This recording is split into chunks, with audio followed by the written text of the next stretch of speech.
एक देवर अपने भाभी के स्तनों को काट करके उस पे जो है चाकुओं से कई बार वार करता है। एक देवर अपने भाभी को ज़ख्मी करता है सिर्फ इस उम्मीद में कि अगर आज भाभी मान गई तो ठीक है, नहीं तो हम उसकी हत्या कर देंगे। और उसके स्तनों को काट करके उसके पेट में, उसके सीने में यानी उसके छाती पे कई बार चाकुओं का वार करता है और उसकी भाभी दम तोड़ देती है और इस दुनिया से चली जाती है। ऐसी एक घटना है महाराष्ट्र की यानी मुंबई की। सपनों का एक बड़ा शहर मुंबई, सपनों के बड़े शहर मुंबई में यानी महानगर में एक पुरुष अपने अरमानों को लेकर के अपने दोस्त के यहाँ जाता है और उसके यहाँ रहने लगता है। उसके दोस्त भी काफ़ी अच्छे थे जो विश्वास में अपने दोस्त को अपने घर पे ही रखते हैं और उसे काम दिलवाने के लिए इधर उधर मेहनत करते हैं। अंत में उसको काम भी एक अच्छा खासा दिलवा देते हैं। चलिए पूरी कहानी आपको बता देते हैं। ये जो कहानी है आपके दिल और दिमाग को झकझोर के रख देने वाला है। ये घटना ऐसे परिवार की जहाँ पर पिता संघर्ष करता है, गांव से चल करके, महाराष्ट्र के छोटे से गांव से चल करके महाराष्ट्र शहर में आते हैं यानी महानगर में आते हैं। महानगर में आने के बाद में कुछ दिन बीतता है तो वहाँ पर उनकी पत्नी मर जाती है। ये महेंद्र नाम के जो पुरुष थे अपने बीवी बच्चों के साथ में मुंबई के महानगर सपनों के नगर में आते हैं। और जब मुंबई के महानगर सपनों के नगर में आते हैं तो पहले वो भाड़े के रूम में रहते हैं। वो किसी कंपनी में चपरासी का काम करते हैं, लेकिन धीरे धीरे कुछ अच्छी कमाई, कुछ अच्छी सेविंग की वजह से वह अपना खुद का मकान ले लेते हैं। उनके 2 लड़के थे, महेंद्र और चेतन। महेंद्र और चेतन कभी कभी अपने गांव में भी पिता के साथ छुट्टियों पे जाया करते थे। गांव में भी पिता के साथ छुट्टियों पे जाया करते थे। लेकिन जब छुट्टी पे जाते थे तो वहाँ पे चेतन से एक हितेश नाम के लड़के से दोस्ती हो जाती है। उसके साथ सैर सपाटा करना, घूमना टहलना, इससे चेतन और हितेश में इतनी गहरी दोस्ती होती है कि वे एक दूसरे पे जान छिड़कने लगते हैं। फिर उसके बाद छुट्टी ख़त्म होती है, महेंद्र, चेतन और उसके पिता मुंबई वापस आ जाते हैं। उसी बीच में आपसे बताते हैं जो धनंजय थे यानी महेंद्र और चेतन के पिता, उनकी पत्नी की डेथ हो जाती है। और डेथ के बाद धनंजय इस तरह से टूट जाते हैं कि जैसे उनका दुनिया ख़त्म हो गया। अब इसी तरह से 1-2 महीना बीतता है। उनका परिवार एक तो छोटा, एक हिसाब से कह लीजिए उनका परिवार छोटा था और धनंजय ये सोचते थे कि महेंद्र की काफ़ी उम्र हो गई है, क्यों ना एक बहू लाया जाए।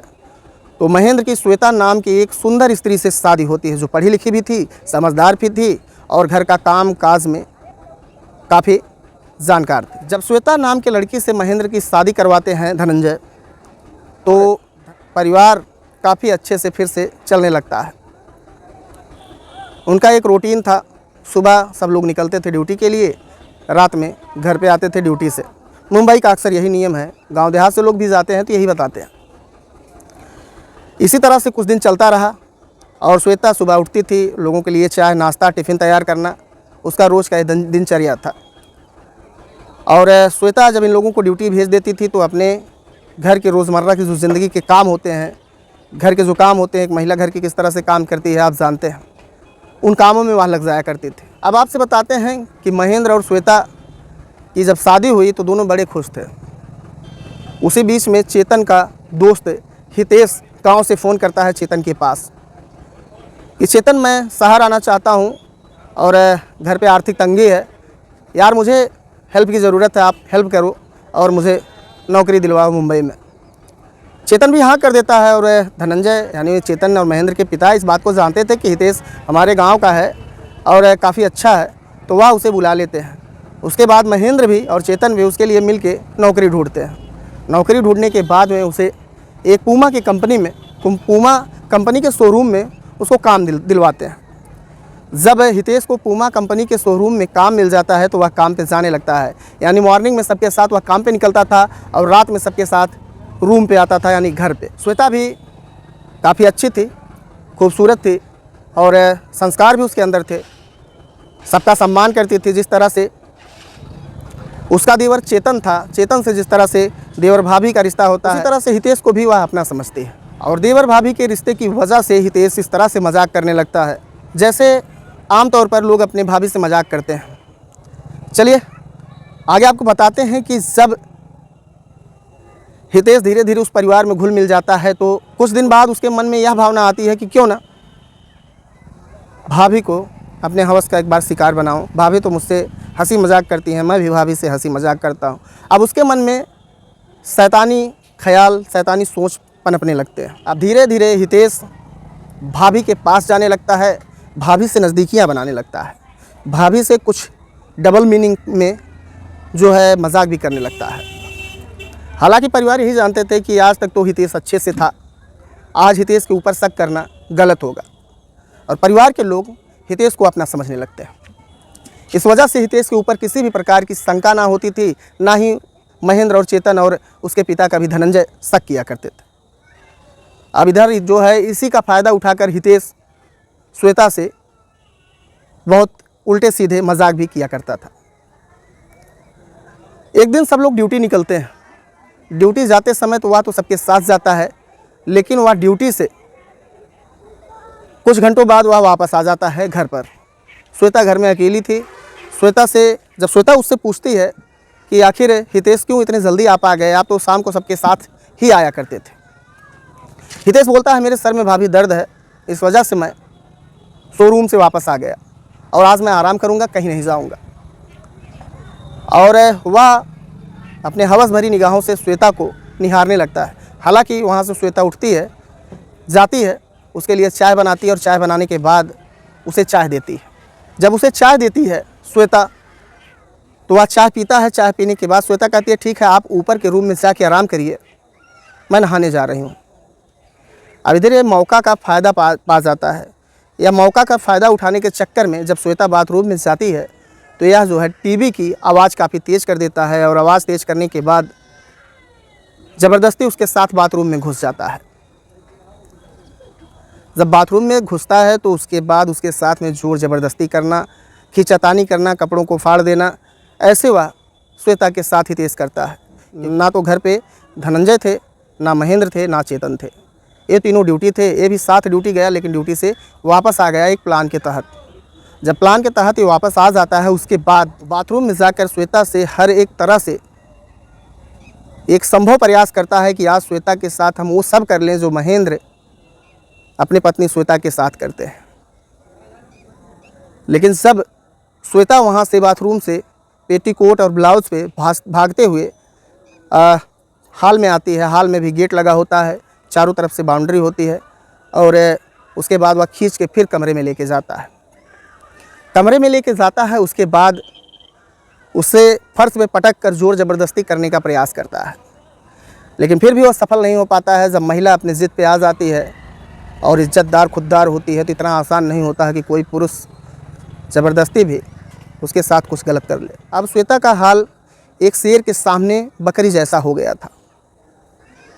अब वो बेचारी अपने शरीर को बचाते बचाते फिर गिर जाती है। जो उसके घर में सामान थे उसको फेंकना, तोड़ना, चिल्लाना, चीखना, लेकिन टीवी की आवाज़ इतनी तेज़ होती है कि पड़ोसियों के कान तक उसकी आवाज़ जा ही नहीं पाती है।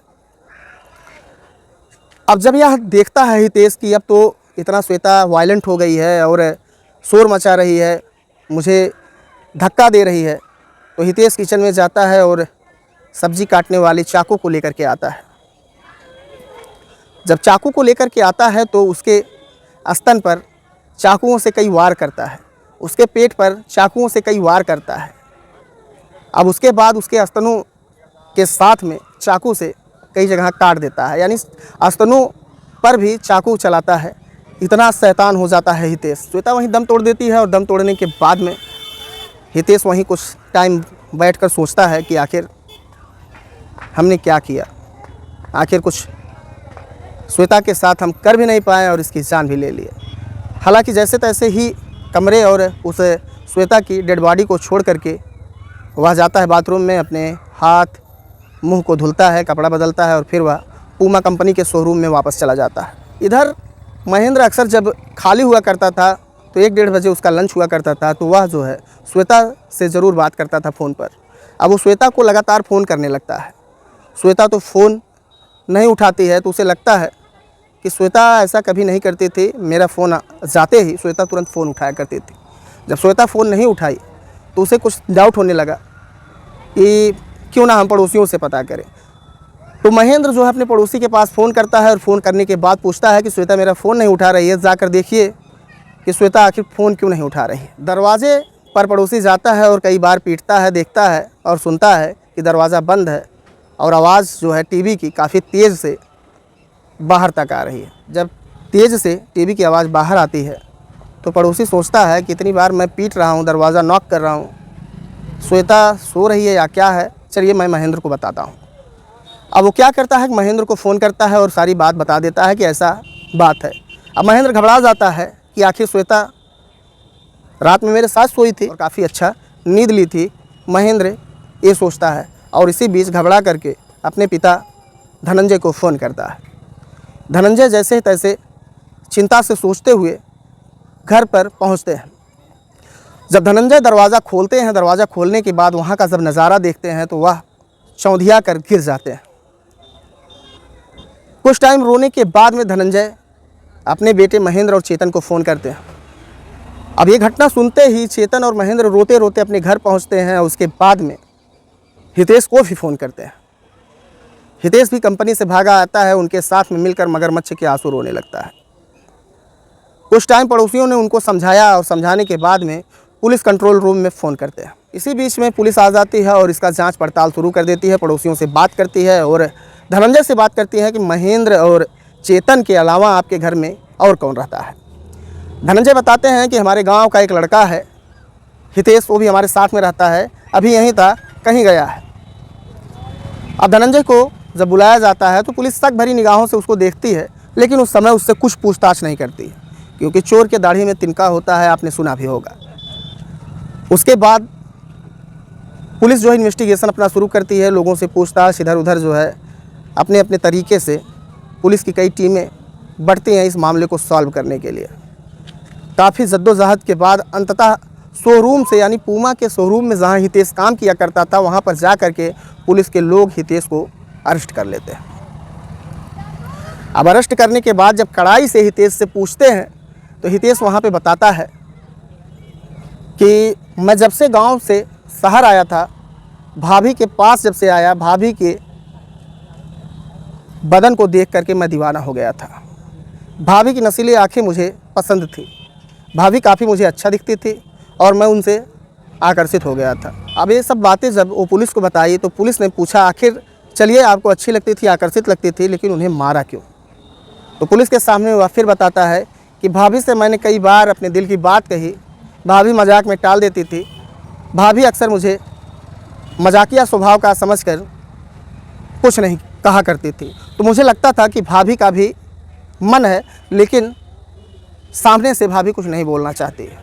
इस वजह से जब हम ड्यूटी एक साथ सब लोग गए तो हमारे मन में आया क्यों ना भाभी से आज अकेले अगर हम बात करेंगे, भाभी के मन में कुछ होगा तो भाभी ज़रूर बात करेगी हमसे। मैं ड्यूटी से रिटर्न आया और भाभी से कहा, भाभी मेरे सर में दर्द है, और भाभी से जब भाभी बाथरूम में नहाने के लिए गई तो उनके उस समय पेटीकोट और ब्लाउज की जो स्थिति में वो थी, उसको देखने के बाद मैं एक बार घायल सा हो गया। जब भाभी को अपने बाहों में पकड़ने लगा तो भाभी विरोध करने लगी और भाभी चीखने चिल्लाने लगी, घर के सामान को तोड़ने लगी। तो मुझे भी डर था कि कहीं पड़ोस के लोग ना आ जाएं और मुझे मारने पीटने लगे और पुलिस के हवाले कर दें। इन्हीं सब की डर की वजह से मैं भाभी की हत्या कर दी। अब 302 का मुजरिम हितेश से जब उसका बयान ले लेते हैं पुलिस वाले तो उसे जेल भेज देते हैं और इस मामले को कोर्ट में भेजकर कोर्ट से श्वेता का जो मर्डर केस था उसमें धनंजय और उनके परिवार को पुलिस वाले न्याय दिलवाते हैं। इस कहानी से हमें उम्मीद है आपको कुछ ना कुछ सीख ज़रूर मिली होगी। आप ये समझ सकते हैं कि जब महिलाओं को घर पे छोड़ा जाता है तो कहीं ना कहीं कम से कम एक CCTV कैमरा ही लगवा दिया जाए, क्योंकि आज के समय में नीयत बदलते हुए किसी भी पुरुष का टाइम नहीं लगता है। पुरुष ही नहीं, महिलाओं का भी नीयत बदलता है। ऐसे कई मामले आपने भी अपने आस-पास पड़ोस में सुना होगा। तो आप समझ सकते हैं जो घटना थी किस तरह से आपको भी हिला के रख दी होगी। आप इसका अनुभव ज़रूर कर रहे होंगे।